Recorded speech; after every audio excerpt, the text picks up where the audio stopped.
Hello and welcome to Gundog Nation. This is Kenneth DeWitt coming to you from Texas, and I want you to know that Gundog Nation is much more than a podcast.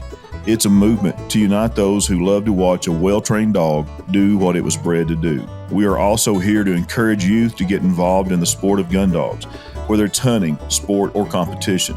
I want to build a community of people united to preserve our heritage of gun dog ownership and to be better gun dog owners. Stay tuned to each episode to learn more about training, dog health, wellness, and nutrition from expert trainers, breeders, and veterinarians. Be sure to go on our website, www.gundognation.net, and join our email list. You will receive newsletters from trainers and vets and breeders that will also help you being a better gun dog owner. And be sure to listen to some of our supporters, Mo Pitney, who is a very good country musician and bluegrass musician. He has a bluegrass project called Pitney Myers, and he's getting ready to come out with a new album on Curb Records, so stay tuned. Also, the music provided on our show is from Sean Brock, originally from Harlan, Kentucky, just across the mountain from me. He did all the music that you hear on our introduction and our outro for the show. Played all the instruments except for Scott Vessel on the banjo and Jerry Douglas on the dobro. Check them out. Thank you for listening. Hello, this is Kenneth Witt with Gundog Nation. Many people quickly become frustrated and confused when training the retriever. Cornerstone Gun Dog Academy's online courses eliminate all the guesswork by giving you a proven training system that will help you train a dog that anyone would be proud to have in their blind. Learn where to start, what to do next, and what to do when problems arise. Visit cornerstonegundogacademy.com to learn how you can train your retriever. I have used this method myself. I have been through it a couple times with different dogs. I refer back to it lots of times when I'm trying to get dogs freshened back up for hunt test season. I highly recommend them. I have actually been a subscribed member of Cornerstone Gun Dog Academy since 2016, and I would suggest anyone use it. I highly recommend it. They have an app that you can get to on your phone. You can do it from your phone, your laptop. You can't get any more convenient than that. I've used it. It's proven and tried. And I know literally hundreds of people that have done the same thing that I've talked to. Visit cornerstonegundogacademy.com and learn how to train your own retriever. All right, welcome to Gun Dog Nation. This is Kenneth Witt coming to you from Texas. Today I have some special guests that I'm excited to get on here that even given their young age, these young ladies have a lot of experience hunting, and I think they kind of make me look bad. But they're calling. I'm talking to them from Central Kentucky, and as most people knows, I'm a Kentuckian too, and so it's kind of neat to have them on there. They have another friend that they hunt with, who's also my friend's daughter, and she's in London. She couldn't be with us tonight, but we might get her on later. I have all of you on, but Hannah, since I know you the longest, let's start with you and introduce yourself. Sure thing. My name is Hannah Hall. I grew up here in Central Kentucky. I actually got into hunting later on in life, so I'm just here to share my experience and how that's going. Nice. And then Abby, how long have you been hunting? Or Abby, introduce yourself first. I'm sorry. I'm Abbie Binzer. I live in Central Kentucky now. Used to grew up in the city in Louisville, but now in Central Kentucky. And I also started later in life. My parents didn't grow up hunting or anything like that, so a couple of years now. You know, don't feel bad. Like, you know, I'm crazy about hunting, but my dad didn't hunt either. He was a musician, and my mom obviously didn't hunt, and my brothers don't hunt. They're musicians, so I'm the only one, but I'm obsessed. So, you know, all three of us are living proof that you don't have to grow up in a hunting family to love it, right? Right. And you girls seem like you're addicted. I mean, first I followed Hannah, and I met probably 2 years ago, roughly. Yeah, I think so. I believe so. In London, Kentucky. You were living there at the time, and I realized you were hunting pretty heavy. That's how we got to talking. But tell me, what all kinds of hunting do you ladies do? Well, I'll start with I began hunting in 2021. I got taken out turkey hunting. And after I shot my first turkey, I was 100% addicted. So then I followed into bow hunting, whitetail here in Kentucky, and then started chasing ducks and geese. And after that, it's just been every season has been full of hunting. I mean, I've changed my whole entire lifestyle to do it. You drank the Kool-Aid, didn't you? I mean, you went whole hog. For sure. That's I love it. So, and that's the thing too, like on the podcast, and we're going to talk about dogs. Of course, this is a dog podcast, but you know, I want people, how old are you ladies? I'm 26. I'll be 27 coming up. I'm 24. Okay. That's what we want to do. We want to get other young people. We got to keep our sport alive, right? We got to keep our heritage going. And it's not going to happen if young people do not get involved in hunting and do not get involved with gun dogs. And that's one of the reasons I wanted to get a hold of y'all, because I follow you on social media, and it's insane how much y'all hunt, and I get jealous. I mean, you girls are like nailing it. I went duck hunting. I spent a whole day in Stuttgart, never fired my gun, and then I saw y'all down there killing it, But so 2021, we're 4 years in. Absolutely. Now, okay, Abby, what about you? When did you get started, and what got you into it? So I've always had an interest, I guess, in it, but it never where I lived, grew up, it wasn't very big. And then I went to school at EKU down in Richmond, so it was a little bit bigger.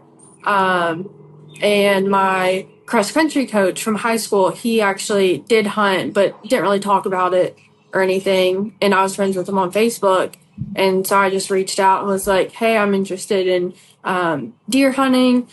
Is there any way you could help me out? So he was kind of my mentor for deer. So I hunted with him 2 or 3 seasons. He sat with me, which was so helpful. I learned so much. And he could have just been blew me off, I guess, and did his own thing. But he sat there, he helped me, he taught me everything. In my first season, I shot at a buck, unfortunately missed. But it just kind of lit a fire that I wanted to continue. So I've deer hunted longer than anything else. Haven't gotten a buck yet, so working on that. And then started duck hunting or waterfowl 2 or 3 years ago. I guess my fiance was into it at the time, and then started turkey hunting too, but haven't gotten turkey, so fingers crossed. While we're on that subject, your fiance is getting ready to be your husband, correct? Yes, next Saturday, the 26th. Congratulations. Thank you. She knows I love her. What's that? I'm sorry. She knows I love her so much because she's the only wedding I would go to during turkey season. If it were anyone else in the world, I just absolutely wouldn't go, but I just have to be there for a special day. I'd probably be that way too. Yeah, it takes something special. So how did you two meet? We met, we knew each other, I guess, on social media. You went to high school with some girls that I knew. And then it was right before Thanksgiving this year, or I guess 2024. Right. Wasn't it after Thanksgiving? Might have been after. I don't remember. Right around that time. And I put in a Facebook Women of Waterfowl Facebook group, hey, anyone in Kentucky, you want to go hunt together? And I think you reached out. Yes. Macy reached out. One of her friends reached out. And then a girl who lives closer to Louisville, she reached out. So we made a plan, got together, met bright and early at a boat ramp, or not at a boat ramp, but at public land. And it kind of went from there. So now, Abby, did you start that page, or you just found that page? I found it just searching around. Okay. So if other people, other lady hunters who might be interested in hunting, what would they do? What do you recommend? If you want to answer. I would recommend, so I basically got started in the girls hunting groups, which is what taught me a lot about waterfowl hunting. I just got on the different women's groups, and all these different girls post, now kind of hosting girls hunts is very popular. So people will make posts and say, hey, we have this many slots, whatever's included. And then you just kind of reach out and see who else in the group and decide if you can go or not. Okay. And are there other social media platforms that y'all attract hunters on? Instagram and Facebook, for sure. I think Facebook's probably mostly. Since you can have Facebook groups with how many ever people. Right. I mean, there's tens of thousands of girls. You can hunt anywhere in the country. Nice. So as far as the ones I've seen y'all post, how many is in the gang? Do y'all have your own gang of girls that hunt? I would say there's definitely I've gotten closer with a lot of girls. I could probably name like 10 or 15 girls that I would take on a hunt. But Wow. relatively in a good group, if you need a smaller group, like 8 or 9. What's the largest group of ladies that y'all have had on a hunt The together? largest group I've hunted with this past season was 18. Wow. Yeah. No way. Yeah. Okay. It was pretty insane. I'd say, where was that at? That was in Stuttgart, Arkansas. We actually split up. So one group went goose hunting while the other ones went duck hunting, and then they swapped the next day. So everyone got a chance. Okay. That's incredible. No, and I think, maybe Macy had already got into that group, but I was trying to introduce Hannah, you and her, because I knew you both. And at that time, I thought you were still in London and she lived there. So, well, that's incredible. Unfortunately, my 2 daughters, one is an animal lover, she honestly would not kill a bug. That's my redhead. If you've seen her on social media, Yes. Morgan. My older daughter went deer hunting when she was real little, but she's not against it. She just she's got 2 kids, so she didn't have time. And my sons, my oldest son Justin shot a deer when he was young. Done with it. Yeah, care less. He just doesn't like it. Gage, my youngest son, the one's at UK, he hunts, but he doesn't have a lot of time. But anyway, I love it. I wish all my kids hunted, but hey, I wish my brothers hunted. But just the way it is. So. Well, I'm going to talk to both of y'all about a lot of things, but Abby, I can't take it any longer. Let's get into this. So you have Labrador retrievers. Yes, I've got 2 chocolate labs. Don't hate me for having chocolate because I get a lot of chocolate slander. But yeah, I've got 2. One's 2.5. He's my male Nitro, and then she turned 18 months yesterday, I think. Did you train those yourself? So it's a long story. My male Nitro, my fiance at the time, when we kind of we knew each other, but we just started dating, he was like, I kind of want a dog. And I was like, actually, I might have one that you might be interested in. And it's a breeder that was out in Oldham County at the time. And we got our family labs from her and stuff, but all of her breedings were junior hunt or above. She would send her females away to get titled, actually down in Texas, send them away for a little bit and then bring them back. And so we got our family labs from her, but he hunted at the time and he wanted to kind of train one, things like that. And so it was kind of a perfect fit. And so he got him when we first started dating. So I guess he's our dog, but technically his dog. It's soon to be your all's dog. Yeah. And I kind of not took over, but did most of the training as far as I could get. I had no idea what I was doing. I was watching YouTube videos, things like that. Didn't know anybody really around here that had training or did training like that, I guess. So I sort of did his training and then sent him away. It didn't work out. He shut down because he's very soft. So brought him back. We spent a couple months, I guess, just playing fun bumpers, trying to get his drive back up. And we took him out hunting a few times and he loved it. But he just didn't want to train. So that was kind of, I guess, hard. And then the breeder did a repeat breeding, and that's where we got my female. So I did, I guess, basic obedience with her, and then she's away at training. Went there last year for a few months. He got her up to started. I ran her and started tests, got her started title. We hunted with her this year, and then she went back in March. So she'll be there until July. Now, you ran her in UKC, the HRC, same thing, I guess. But yes. Did you run AKC with her? No, just UKC. Well, let me ask you this, because I've run and started in AKC Junior both this year, and I'm getting ready to do my last one next, not this weekend, but next. I'll finish up on HRC. But do you get nervous when you're handling your dog? Absolutely. Yes, it is terrifying. And Nitro, it was this time last year. I found Central Kentucky Hunting Retriever Association on Facebook and saw that they were, I guess, doing a like training day. So I signed up, became a member. Showed up to this like the location that they said, did not know anybody at all, and it was terrifying, but everyone was so nice, so helpful. And he, like Nitro, I guess, really didn't have that formal of training. So, and I was like, he'll pick up a bird, he picks up bumpers, it'll be fine. Well, I brought him up to the line, someone shot for me, he went out to the bird, the bird, looked at me, would not pick the bird up. And I was so upset, but they were all like, it's okay, like, we'll help you work through it, things like that.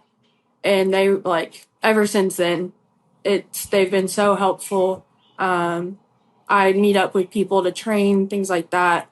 And I was determined to get his started title. I was like, I'll do whatever it takes.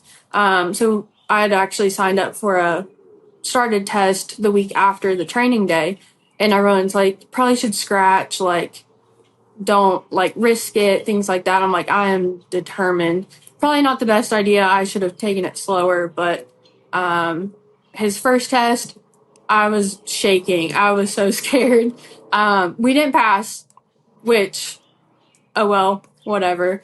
But we passed Sunday, and then it just took us a little while. You failed the first day and passed the second? Yes, yeah. That's impressive. Yes. Because when you fail like that, it gets even worse nervous. Yeah. But yeah, I failed this past weekend. Yeah.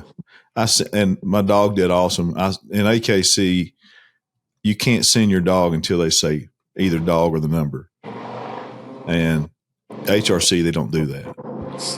And I kind of got flustered and So anyway, and I've been doing, I've got a little bit of experience, but so anyway, so Hannah, you and I had a conversation before we started about dogs, and you want one, but you're being responsible. Tell us about that.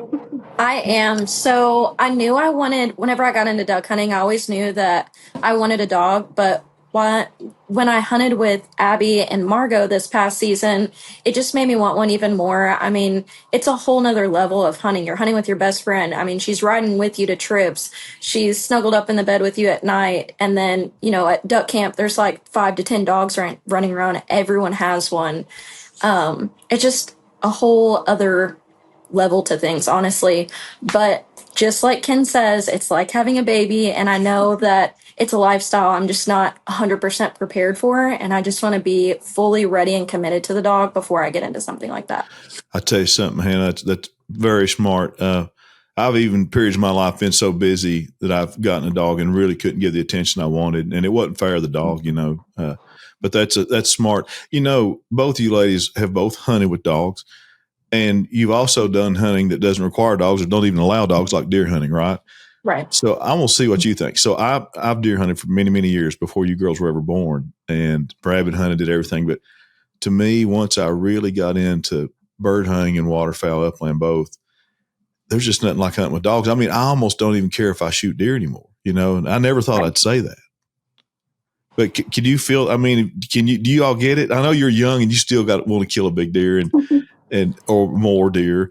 But what do you think about that? I like after hunting, especially with Margot, my own dog. She went out to she hunted with us here. Her first true hunt was a speckled belly hunt opening weekend in Arkansas.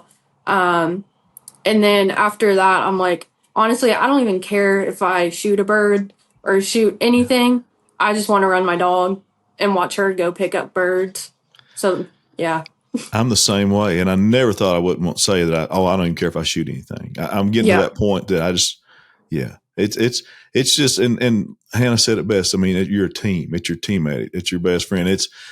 The bond that you get hunting with a dog, is beyond just a regular pet owner relationship, Mm-hmm. Yeah. So let's get into this. So y'all deer hunt, both of you, right? Right. And Hannah, I think we talked a little bit. You bow hunt too. I do. Abby, do you bow hunt? No. I have a bow, but I'm not strong enough to pull it back. So we're working on it. Just Working practice. on reps, practice, things like that. Hannah, have you got to shoot one with a bow yet? I haven't. The only buck that I've shot, it was actually in Arkansas. I was Really? gun hunting. It was like one of the best hunts as far as like seasons, or I should say, you and I hunted that morning. Mm-hmm. I can't remember what we hunted. We duck or goose hunted. I think we duck hunted. We duck Yeah. hunted, and then on our way up to the northern part of the state, I stopped and hunted with some friends. We killed some ducks down there, and then I shot my deer that night. But I have not shot a buck with my bow yet. I would say I'm a deer hunter, but not a deer killer. I don't have as much patience. As soon as duck season starts rolling in, I don't know. I just get my mind on the ducks. Yeah. Well, as I got older, I don't have any more. I don't want to sit all day in a stand anymore. Right. And that's actually, it's kind of why. Have y'all either one upland hunted yet? I have. I've done like upland training with the dog, but haven't upland hunted yet. So my first upland hunt was up in Wisconsin in Park Falls, actually in the grouse capital of the world. And I really enjoyed, that was my first time ever hunting over dogs. So I enjoyed watching the dogs work. When you're getting ready to go on your next hunting trip, make sure you pack the most efficient and reliable ammunition on the market. Migra Ammunition brings you the most diverse loads on the market. Migra's patented stacked load technology is the epitome of efficiency. 2 shot sizes stacked together to create the most diverse and efficient line of shot shells in the industry. It doesn't matter what flyway, what state, or what the weather, the standard remains the same. At Migra, reliable loads that perform in any condition every single time. We're proud to have Migra Ammunition as a sponsor for Gundog Nation. Tell me what that's like up there. What is it like grouse hunting in Wisconsin with dogs?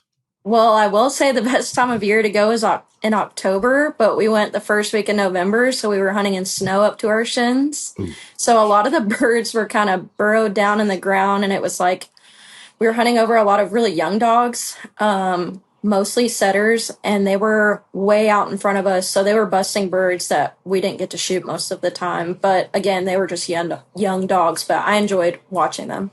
Did y'all get to shoot any? We did. We did get a few, and I got to try grouse for the first time, and absolutely love upland birds. They taste delicious.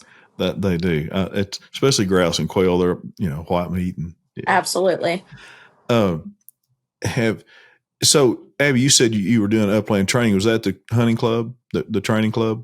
Yes. Yeah, they were putting on a spring upland test this past year, and I was like, I'll just see what Margot does. So we had 2 training days, but I didn't run her in the test. We just did training for fun. I want to try upland test too, because I do. 2 of my labs are hardcore pheasant hunters. They've been. My buddy, who's a guy that runs my dogs for me for about 7 weeks on pheasant, then I go up and hunt and then bring them back. But anyway, there's just no upland test in Texas. You cannot. I don't think there's one in the whole state. And I checked the Hunt Secretary and the Entry Express, websites, which has all the tests on them. Yeah, can't find anything. And I see a few, Midwest, and I guess Kentucky has some. But yeah, I'm not sure if Western Kentucky does, but I know. Like Central Kentucky HRA has one that they put on in the spring. Have either of y'all pheasant hunted yet? I have not pheasant hunted, but I would love to. And I tell you, this is only my 4th year going back, and it hit me hard. I love it. I'm absolutely obsessed. I go to South Dakota and hunt wild birds, and I talk about it on every podcast. I'm sure people are sick of hearing about it, but I absolutely love it. And my first episode on here, the episode number 1 is with the guy that I go to, Scott Neighbor. And I'm sure there's lots of good people, but I highly recommend him. And there's probably lots of others too. I'm not trying to knock anybody else, but he knows what he's doing. He's born and raised there, and he's done it since he was in his teens, and he's 40 something. and he uses labs. A lot of people use setters or whatever pointers, but those guys use nothing but labs. But yeah, if you ever want to, well, I'll tell you how to get up with him when we get off here if you're interested, or like I said, y'all may know somebody yourself, but Absolutely. We I had definitely suggest it. Opportunity to pheasant hunt, but they were all pen raised birds, and I don't know. I just would much rather hunt wild birds if I had the choice. Yeah, I did pen raise this week at a place near Bernie, Texas. At a it's a Orvis ranch. It's a pay deal, pen raised birds. But I will say this: it is good practice because they still fly pretty quick and stuff. But you're right; it's not the same. And what I like about it, you can walk. You don't have to be quiet. You don't have to worry about how you smell. And you can work with your dogs, and you'll walk quite a ways. But anyway, that's what I've gotten into. So, do you girls have day jobs? I do, yeah. I work for Toyota Motor Manufacturing here in Kentucky. Georgetown. Yes. I got a lot of friends work there. Yeah, I've been there 2 years. So. One of the finest guitar players I know, he plays a lot of blues and slide guitar from my hometown, is Scott Dixon. You don't know Scott Dixon? No, there's so many people. I think there's like 10,000 people at the plant. Oh, wow. Okay. It's huge, but yeah, it keeps me busy. And they say it's a good place to work, right? Yes, yeah. My group is so good with like allowing me, because I work like a desk job, allowing me to take some PTO to go on hunting trips, things like that. My people in my group hunt, things like that. One of my coworkers used to make, I guess, turkey calls. So I bought one from him last year, and one of my friends, Cameron, came up here to turkey hunt. I think, yeah, last year. And she, within 10 minutes of us sitting down, she used it and she was able to kill her turkey. No way. I need that. I think, I don't know where you've hunted, but now I've killed all the turkey species but a Miriam. And I was actually supposed to go this week, and I just wasn't able to get away. But to me, the Easterns are the hardest. Here in Texas, we have Rios, and, I've shot I killed an Osceola last year in Florida. But I think Easterns are the hardest. And maybe it's just me, but that's what I think. That's what I've heard.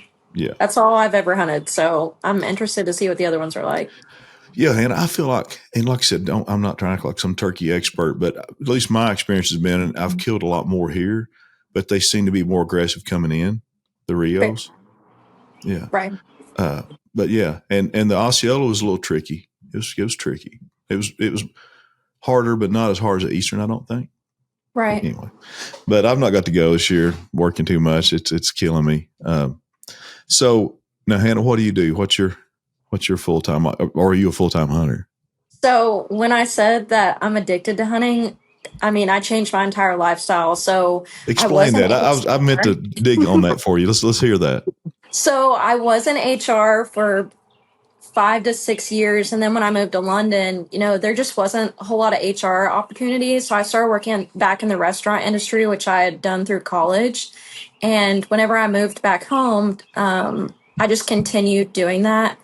I've got a couple other things going on the side, but I don't know. The restaurant industry just allows me to up and go whenever I want. I mean, some trips are so spontaneous. You get a call and you drop everything and you're driving overnight to get across the country to go hunt somewhere. So, with HR, I could only get 1 to 2 weeks out of the year. And that just, the money compared to the lifestyle just wasn't worth it for me.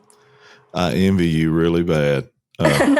Yeah, I need more freedom because I get so many opportunities to hunt and I can't because I got, I have a date. I work for myself, but still, yeah. Fair enough. And that's the worst. When you work for yourself, you don't eat, you don't work, you don't eat. So yeah. Oh man, no, that's great. I love it. So that's a real change in lifestyle, right? Oh, so absolutely. You obviously have a college degree, right? I went through college, but I did Okay. not graduate college. Where'd you go? I went to BCTC. It's like a community college Yeah, in yeah, Lexington. yeah. But I I was lived right up beside, my dorm was over beside the BCT. Yeah. Yeah, so I was actually coaching girls lacrosse while I was in school. And Wow. one of the board members, I had no idea what career path I wanted to do, but one of the board members got me into HR. And after I got my foot in the door, experience just really got me a long way. So at that point, I really didn't need a degree, and I didn't think taking the loans out was really worth it.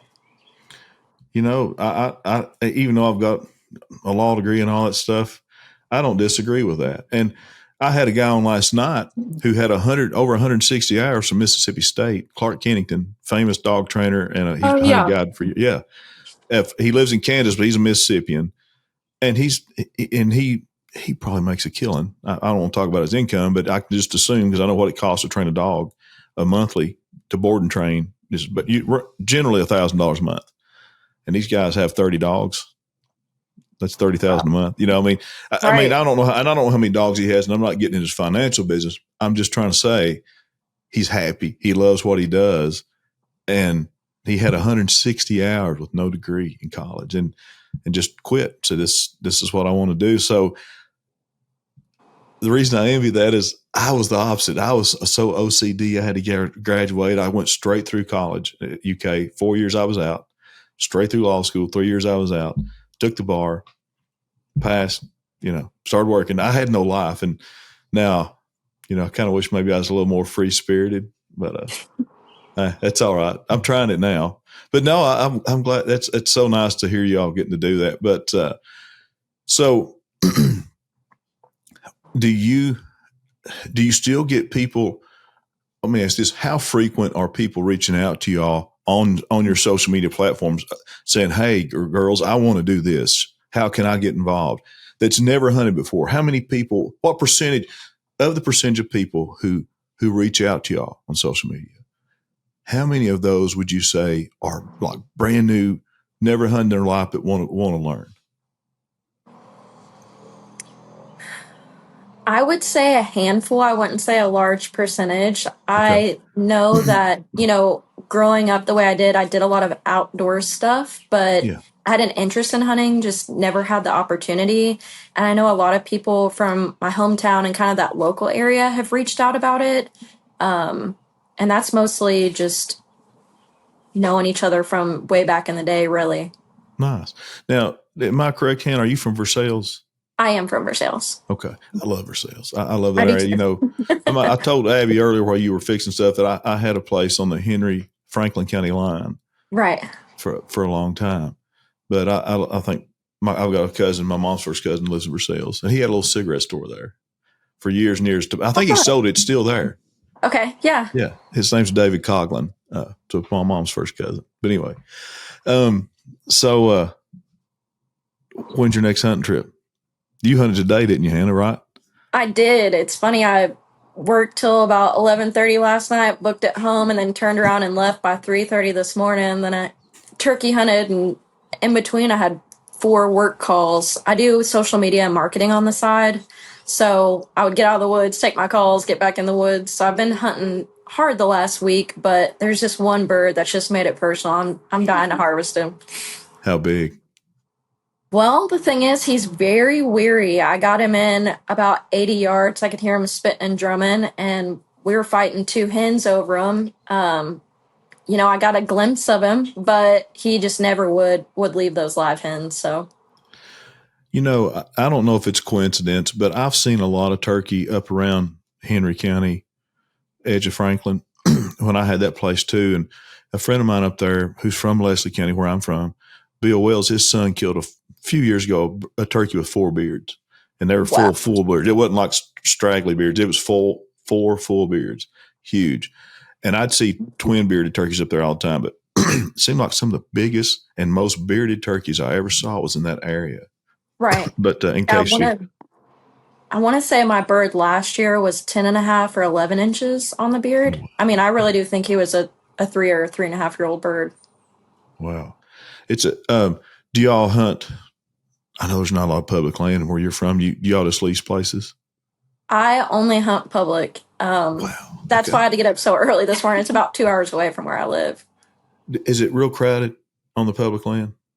It depends on where you go. I hunt a lot of Daniel Boone, but ever since hunting public came through that area, I think last year I ran into people from all over the country. I just won't even hunt Daniel Boone hardly anymore because it's just very overran. So Yeah. I kind of stay out of the way of that region.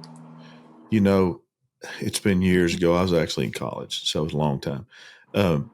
I hunted the Redbird Wildlife Management Area in Leslie and Clay County, Okay. and deer hunted opening day, and it sounded like Vietnam.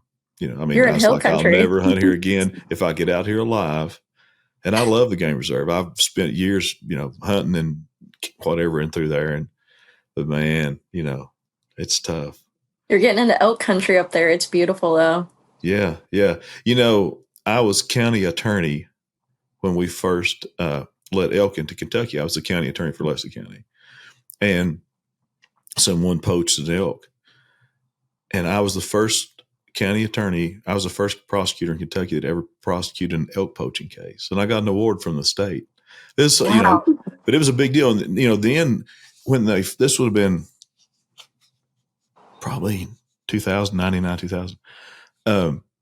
The elk they brought in, they all had collars on and stuff, and they brought them in trains from Colorado, maybe, but they were tame. I mean, you could walk up and pet elk. It didn't last long, maybe a year and a half, but all kinds of people in Lacey County, but they'd have pictures and videos of them petting elk, bulls or cows.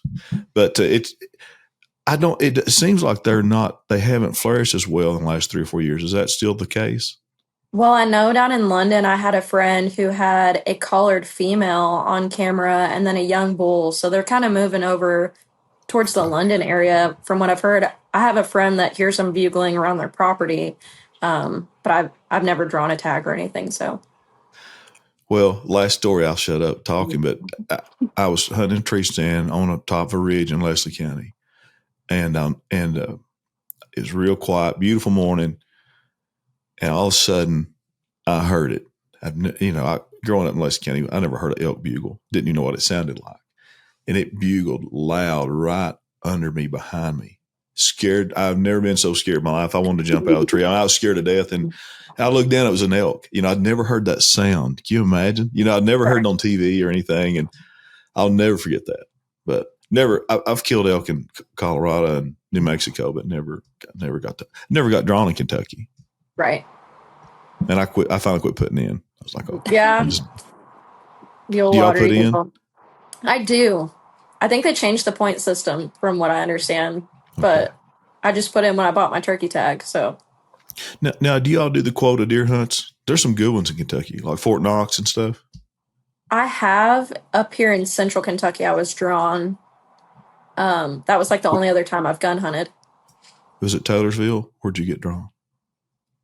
Gosh, this was like 3 years ago. I can't even remember the WMA it was on, but it was on public, and there was quite a few people who got drawn for our little area. So, and both you girls are doing public land, right? I think like luckily enough able to hunt some acreage up in like northern Scott County. It's only like 35 acres or so.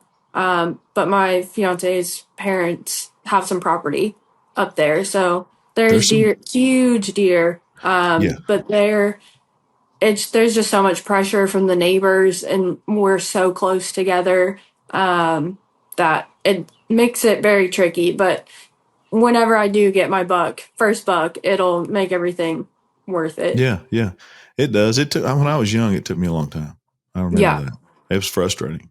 Yeah, it's so frustrating. Yeah. It's especially you can shoot young bucks all day, but to get a good mature buck, they're smart, and you got to earn it. I tell people here in Texas, it's here. We turn on feeders and they come out, but it's when you kill a big buck at home, you earn it. It's not easy.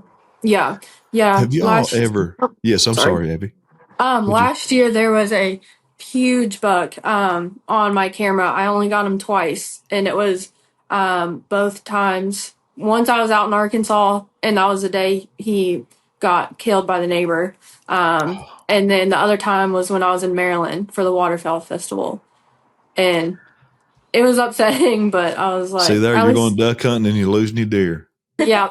That's depressing. It's a bird hunter for you. Yeah, yeah. Well, you see what your priorities are. That's okay. Have y'all ever, I know this is probably not, and I don't know if there's a lot of ladies in the sport, but do y'all ever coon hunt? Have you ever coon hunted? I haven't. No. I don't know anyone with coon dogs. I think one of the girls that we hunted with in November, Bailey. she coon hunts, and I think she might have coon dogs. Right. You know, I was never, even when I lived in Kentucky, I was never a big coon hunter, but I've went a few times, but I love to watch and I love to go. But you know, I've had two people from Kentucky, 2 world champions are from Kentucky, actually Eastern Kentucky, on here. The current world champion is from my hometown in Hyden, Casey Maggard, his dog, and then the 2-time world champion, the winningest dog out right now is from Clay County, and he lives in London, J.R. Gray. Okay. But you know, if you ever get into, so I'll just give you a little insight. If you ever got into that sport and you like hunting with dogs, there's big money in that industry. It's not like us retrievers. I get ribbons and I'm probably $100 in the hole, you know, or $50 every time I do it. And these guys are making thousands of dollars. We win a ribbon, they win a truck. You know, I mean, it's insane. And I thought, I'm in the wrong business, because I've had them on here and I'm realizing, you know, some of these guys are getting 6 figures or earning 6 figures on a coon dog. Wow. Unbelievable. So maybe we all need to switch over, but switch over to coon hunting. Yeah. Heck, there you go, Hannah. You want to hunt and quit working full time. There you go. Absolutely. Yeah. And it's all about the dog. But anyway, so do y'all, for upcoming waterfowl season, do you have your hunts already planned out, or how do y'all do that? You do it last minute, or? For me, because last year I hosted 2 or 3 with some outfitters. One was opening weekend of Specs, and that was my dog's first hunt. And then I think I hosted 2 others, a duck hunt and then a snow goose hunt. Yeah, with the trainer and his buddy that owns the outfitter, which I didn't bring her. That was going to be too chaotic for her for being so young. But I'll reach out to outfitters and then post on that Facebook group, trying to fill spots probably a little bit closer to season. Hello, this is Kenneth Witt, and Gundog Nation is proud to have one of their sponsors as Retriever Training Supply, based in Alabama. Retriever Training Supply offers fast shipping on quality gear. Your dog will love it. Visit retrievertrainingsupply.com to purchase gear to help you train your retriever. Listen, they have some of the best leashes I've ever found. It's stuff's made in America. Their leashes are, and they source them locally. They have anything you want, fast, friendly service, fast shipping, just good people. Retriever Training Supply. What states now? Did both of y'all go to the Sandhill Crane hunt? No, I did not. Okay. Me and Macy went to that one. Okay. You know, Abby, y'all are really close. I'm here at Midland today. Okay. Y'all are really close to me, but my ranch is down southeast of here, about 3 hours from Midland. It's 2 hours from San Antonio. But yeah, when y'all were here, I had just left Midland and I had just hunted up there. You all didn't go to Lubbock, did you? You went to Sterling City or something? No.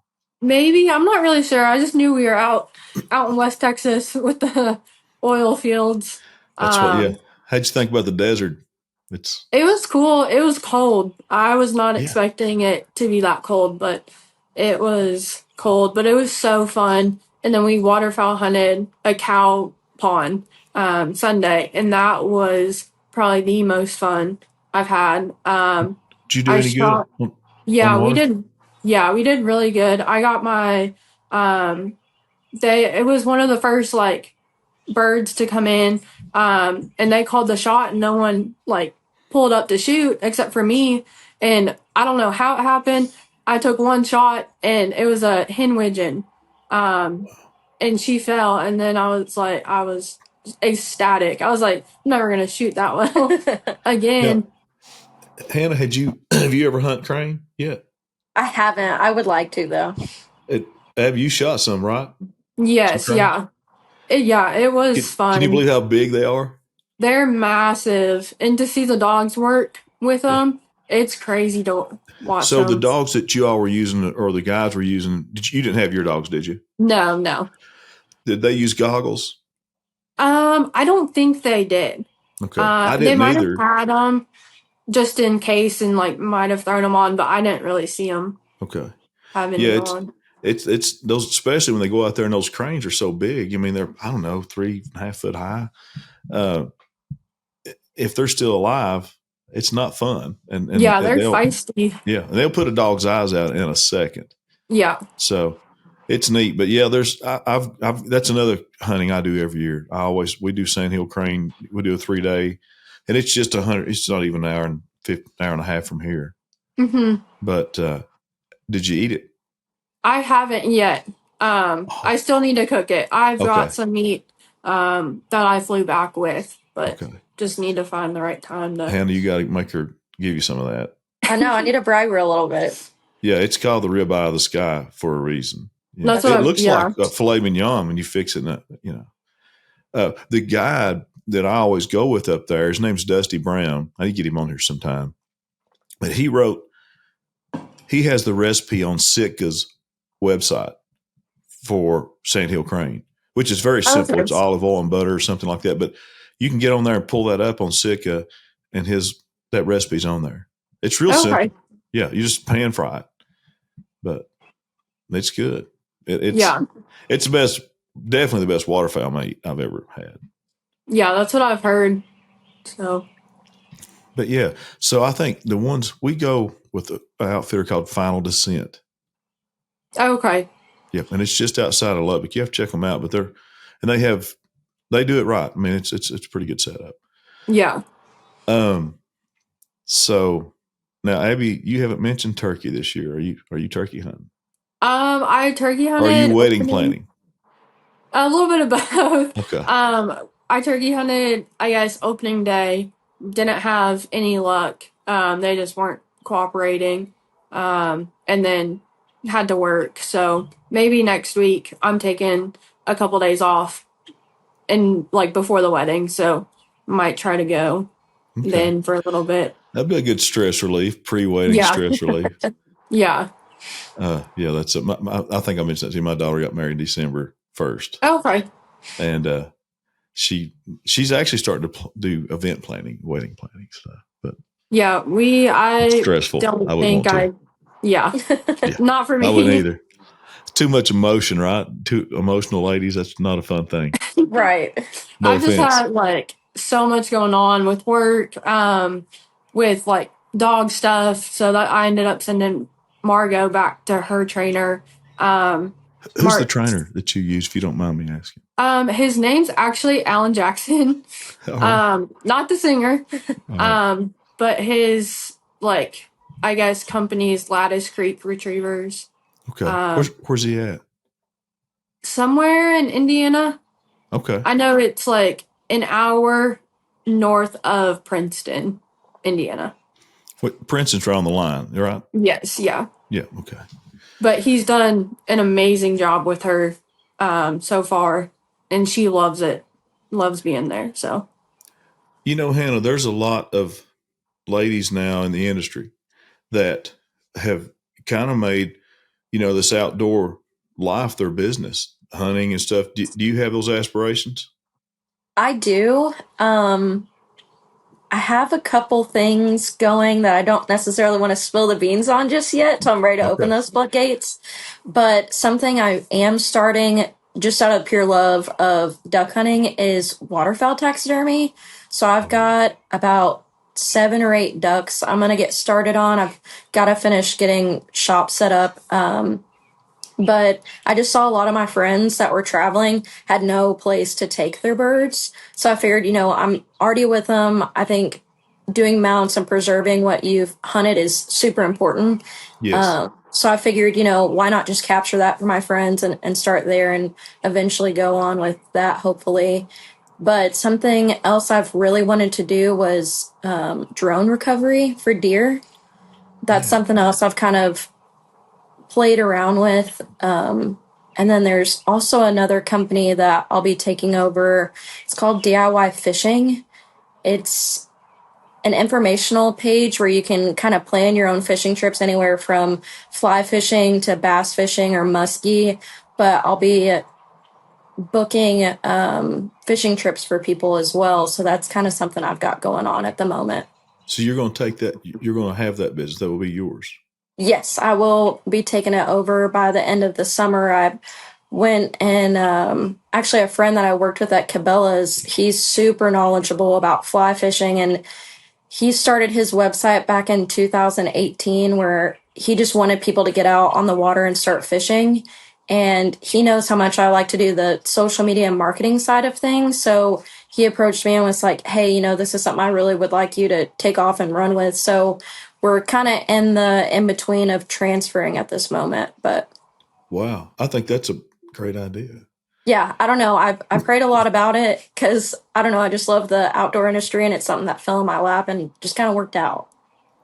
This is off my normal podcast subject, but I got into, I was laid off in 16 out here for an oil company and went back to Kentucky for a year and I still did landman work, but it was for telecom. Anyway, I got into muskie fishing while I was there and I got hooked. I mean, obsessed.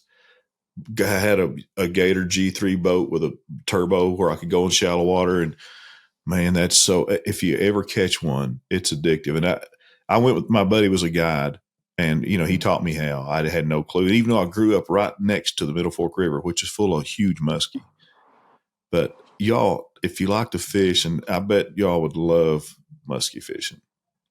I've heard it's the 1 in 1,000 cast fish. Do you think that they call it the fish of 10,000 cast? I was way off. Yeah, and now I think that's what they call it. Hannah, you might be right, but that's what I thought they called it. But wow, I mean, I only caught 3, and the first one I caught wasn't my biggest, and it wasn't even big in my buddy's standards. It was a 39.5 inch, and I had a replica of it, but I turned it back loose. But yeah, those guys, I think they still got. They're over in Hazard, right?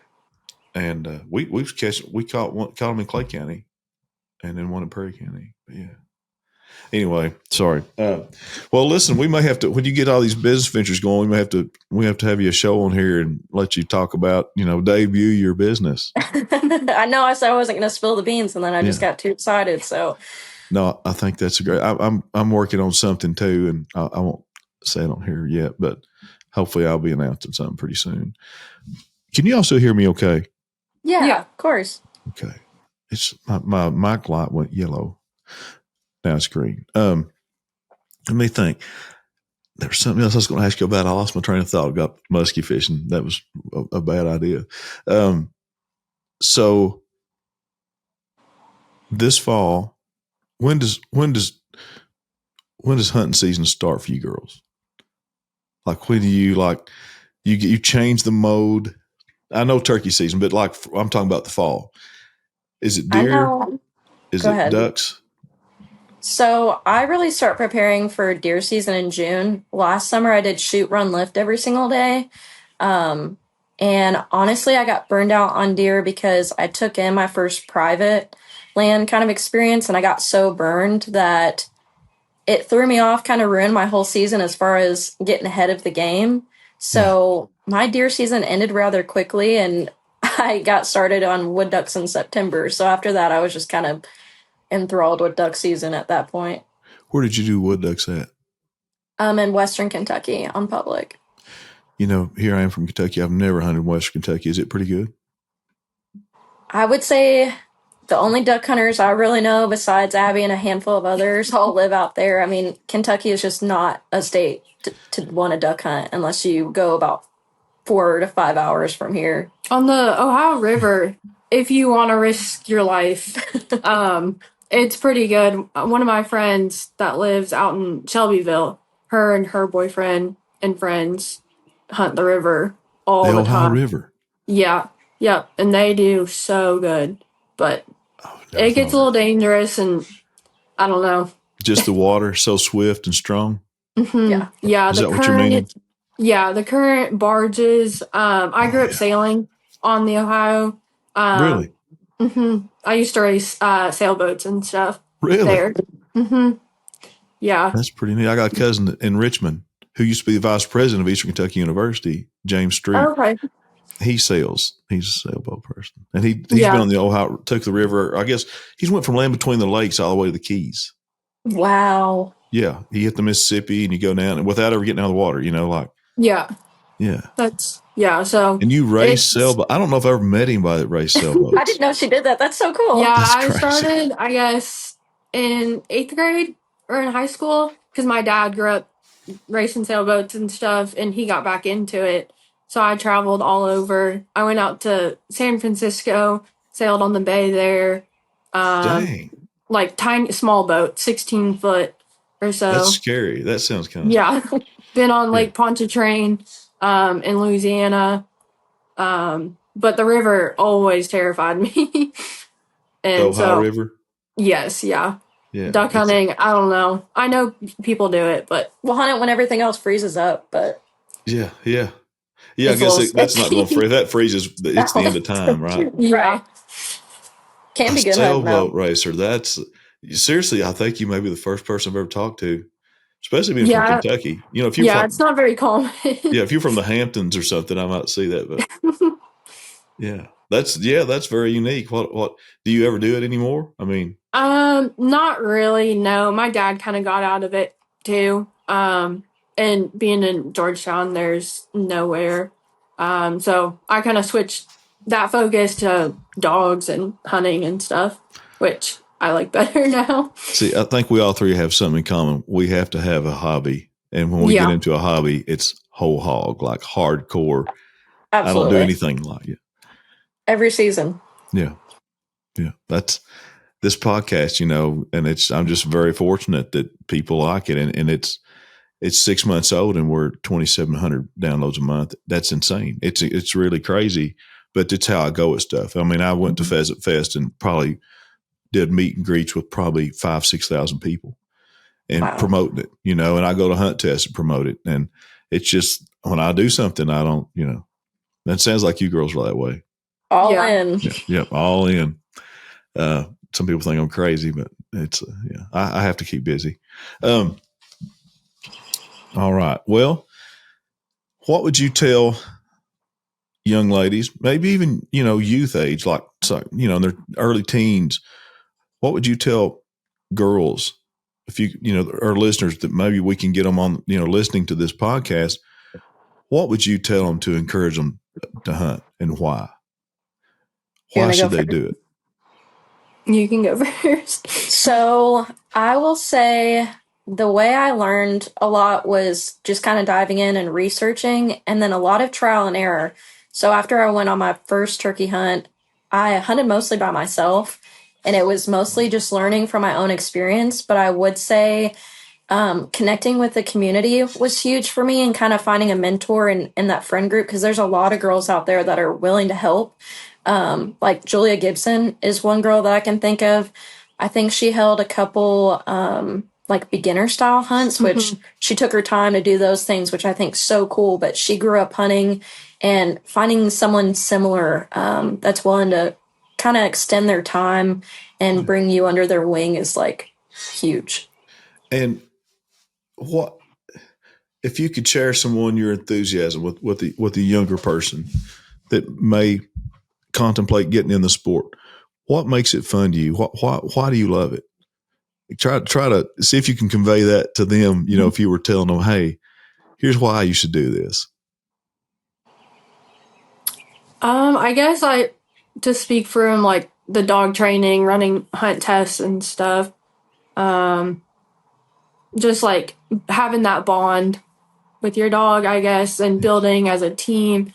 You get to watch them grow too, which Absolutely. I love watching, and putting all the pieces together. I guess that's kind of what motivates me to keep going. Abby, what I like, and I'm sure you've experienced this, you can just see when that light bulb clicks on when they get it, right? Yeah. That's what I love. Like you've trained them to do something, and even the hunt test. Like now, my dogs know, they look at those blinds where they're throwing ducks at the hunt test. They know the game.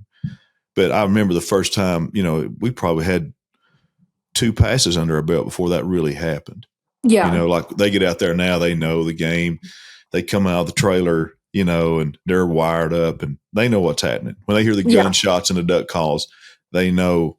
And that's just a great thing, isn't it? That's, but yeah, I mean, Hannah, back to you. Like you obviously have fallen in love with the sport, all of it, waterfowl, upland, big game. What would you say to a young person, a young female, to try to entice them over to this world that we live? Gosh, it's hard because I love so many different aspects. One of the biggest ones for me was community, which I really loved that about waterfowl hunting was, I got to meet Abby, and little did I know, I lived 30 minutes away from her. We followed each other on social media for years, never met her, but, she's a really good friend now. I feel like I've made some of my best friends hunting and traveling. And also, like, when I get to hunt by myself, being able to accomplish those things is so rewarding. I get to sit there and eat the meat that I harvested and, make different artwork or get birds mounted or whatever it may be. I don't know. It's just an all around, like, entire life change. I agree. And Abby, if you've been to hunt tests, you found this already. I've made some of my greatest friends now. Some of my closest friends now are guys I've met at hunt tests, and women. There's women too, there. Yeah. But do you find that? Yes. Everyone has been so helpful in the hunt test community. So encouraging. It was very intimidating going in as a young female, not knowing anything or anyone. And for them to be so welcoming has just been, I guess, so it was a relief, I guess. But I've found multiple mentors that have helped me and just that sense of community as well. Abby, some of the best advice I've gotten in training, which I go to seminars, I go to schools, but it's really been guys at hunt tests and ladies at not hunt tests, at the training club that I go to. Yeah. Yeah. Hannah, look out, because I see your personality type, this type A++. If you get a dog, it's over. I think I have to have hunt tests, a lab. field trials. Huh? I really do. I think I definitely have to have a lab. Just seeing her do her thing, I have to brag on her because she was very modest before we went hunting with Margot in Arkansas. And Margot is a young dog, but seeing them work together as a team was I don't know, indescribable. It was really cool to watch. They were a really good pair. Well, Macy talked about it. She's kind of like I'm not speaking for Macy, but what she's asking me about dogs, and I've actually found a hunt test for her to go watching Berea. But she's kind of like Hannah. She really wants a dog, but she wants to wait till time's right. But she's dying for it. But she's being smart about it. And I don't blame you. You're doing the right thing. But yeah, it's if you start that, be prepared, because you'll want to do like Abby. You'll want to be at hunt test because people say, well, I don't want hunt tests. I don't, I just want to meet dog, and that's fine. That's perfectly fine. But to me, it's more things I can do with my dog in the off season. Does that? Do you agree, Abby? I mean, and it's helped me be a better trainer and a better handler and better everything. It's real fun. I'm hooked on the hunt test stuff too. Yeah, the hunt test in Berea you're probably talking about is May 17th and 18th. It's with Central Kentucky. Okay. So and that's who you belong to, right? Yes, yeah. Okay. So I'll try to get Macy to come out there and watch a few dogs run. Well, I found that and I sent her a screenshot of the test and the location and time and stuff. It's been probably a month ago. Okay. So I think she's planning. Yeah, mention that to her because I think she's planning on going if she can. Yeah. Yeah, it'll be a fun weekend. Well, girls, you and I figure three of us could talk for a long time about all this stuff. And I know y'all have things to do, but it's been a pleasure because I love y'all's enthusiasm about hunting with dogs, about training a dog and working a dog. But I really hope that we can get more people involved. And I think you ladies are actually doing that. You don't even know it. I think you're posting stuff on social media, and I think other people see you hunting. I think, man, that looks fun. And I think it's contagious. I hope it's contagious. I hope more people get into it. But because, I think, and I don't know the statistics, but I think hunting licenses sales are down across the U.S. And that's a bad sign, because hunting licenses, revenue goes to conservation and all that stuff too. But anyway, well, ladies, thank you all so much. I'll be in Kentucky soon. My oldest son graduates from Alice Lloyd College, May the 10th. Yeah. And he's going to law school in the fall. God help him. I don't know if I'd want to do that, but that's in there. But he doesn't know where he's going. He's got accepted to 4 schools, and he's waiting to hear on 3 before he makes his mind up. So, awesome. Yeah. Man, my youngest son's mentioned going, so we see. I don't know, but I didn't practice that long. I hated it. I hated it. You do a divorce case or 2, and you're like, yeah, I'd rather flip burgers. Yeah. I like what I do now. I'm a landman. I'm not like Billy Bob Thornton landman, but I'm a landman. Yeah, I'm not that glamorous. He's got a pretty extraordinary life.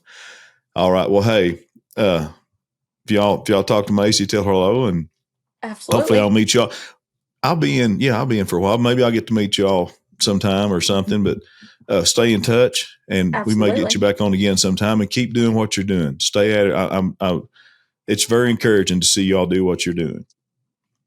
Well, and Hannah, good luck with your business. Absolutely. Thank you very much. All right. And again, tell the listeners where they can find out the Facebook page and the Instagram. How do you find it? Go ahead. On Facebook, it's Women of Waterfowl. And then I think there's Women Who Hunt, maybe. So. And those are both super great communities to join. Okay. Women of Waterfowl and Women Who Hunt. Yes. Yeah. Okay. And then on Instagram, is it the same thing? I don't think there's groups. There's just women that hunt. Right. Post their pictures, things like that. Okay. Well, good deal. Well, thank you all so much. And it's a pleasure talking to you. Hope you have a great evening and good luck in turkey season. Abby, good luck with your wedding. Thank you. I appreciate it. All right. Thank you. I'll see you. Bye-bye. Purina Pro Plan. Here at Gundog Nation, we use Purina Pro Plan for our dogs. We actually use the Sport Performance Edition, which is 30% protein and 20% fat, the beef and bison. It contains glucosamine, omega-3s for their joints. It also contains amino acids for muscles and antioxidants. And it also has probiotics. It's guaranteed to have live probiotics in each serving. There's no artificial colors or flavors. We see the difference in our dogs. We see the difference in their coat, their performance, their endurance, and also in recovery. Be sure to use Purina Pro Plan dog food. The reputation speaks for itself. There's a reason that Purina has been around for such a long time. We suggest that you use it, and we are so proud to be sponsored by Purina Dog Food.